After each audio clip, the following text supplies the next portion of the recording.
Welcome back to another episode of the Three Man Weave College Basketball Podcast.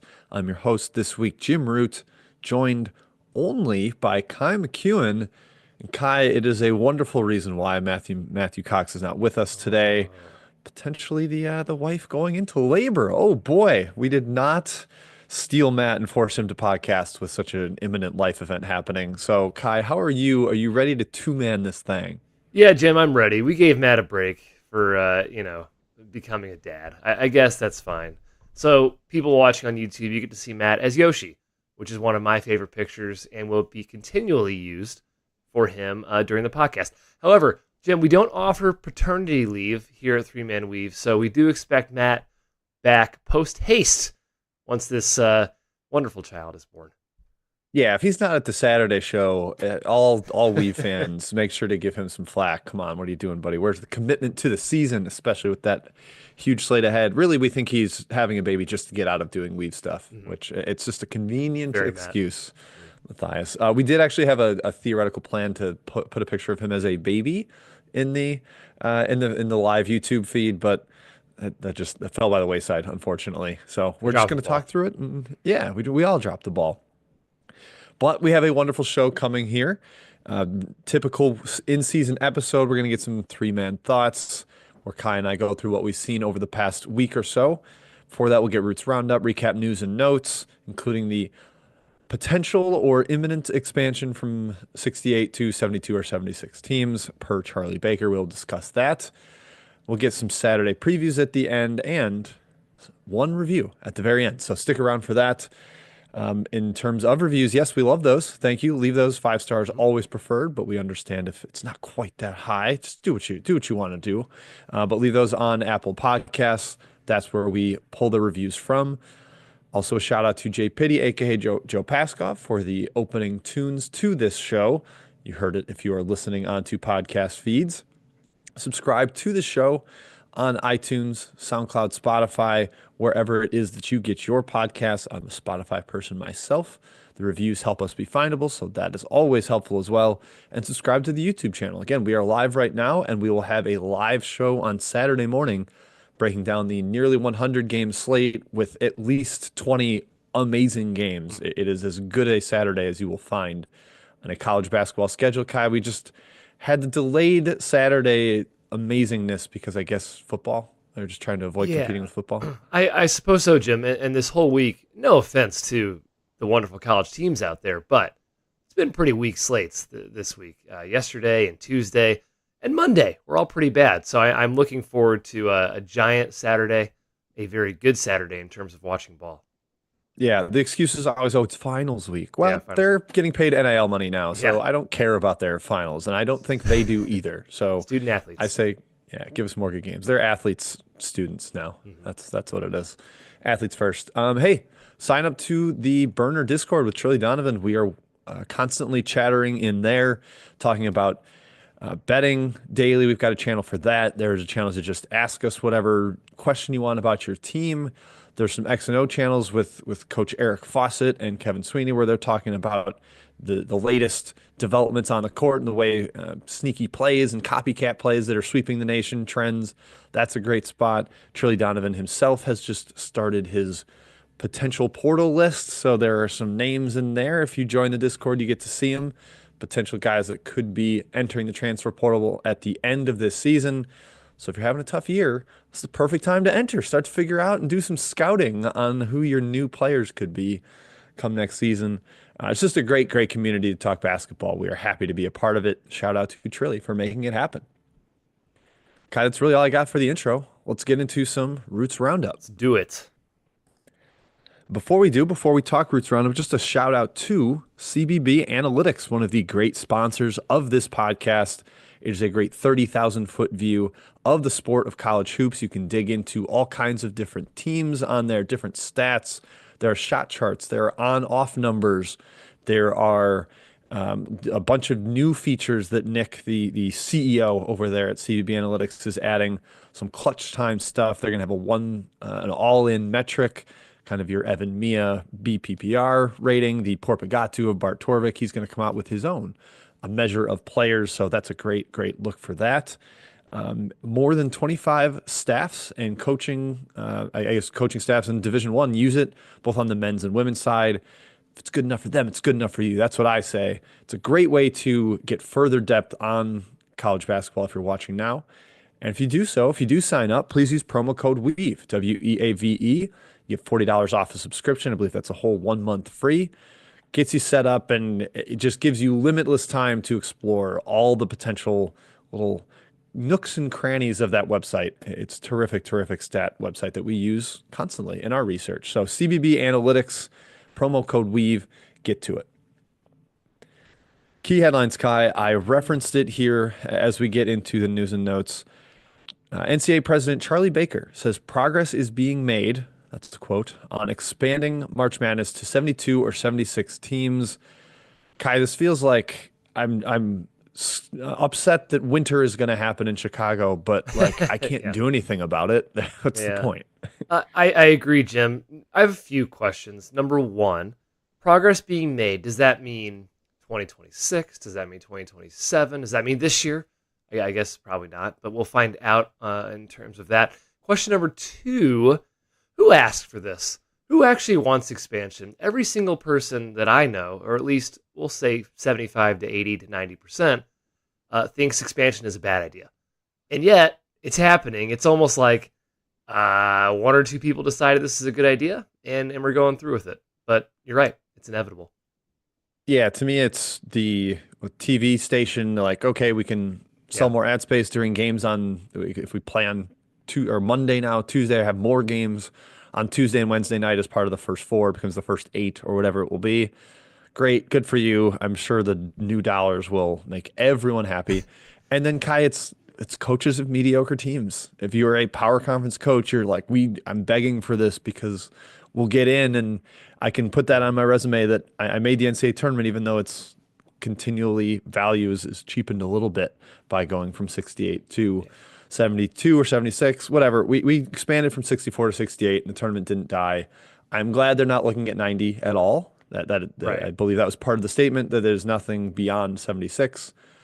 I'll tolerate 76, Kai. I'll shrug my shoulders, grin and bear it. Yeah, so 76, would that imply every single 16 is a play-in game? And then you have four other play-in games? Is that right? Am I doing the math correctly? I believe they haven't officially clarified if it would all go to at-large teams or if they would do it to the bottom of the bracket because there's the whole question of the win shares. Yes, some of those teams do want that, right? Like we always say, oh, that's not fair to put those teams in the 16 play-in. Well, some of them want that for money. If you win, you get Yeah, money. because of how it's set up. I think every team in the round of 64 should get it, and it should get the quote air quote win share, Agreed. and the at-large teams should all have to play their way in.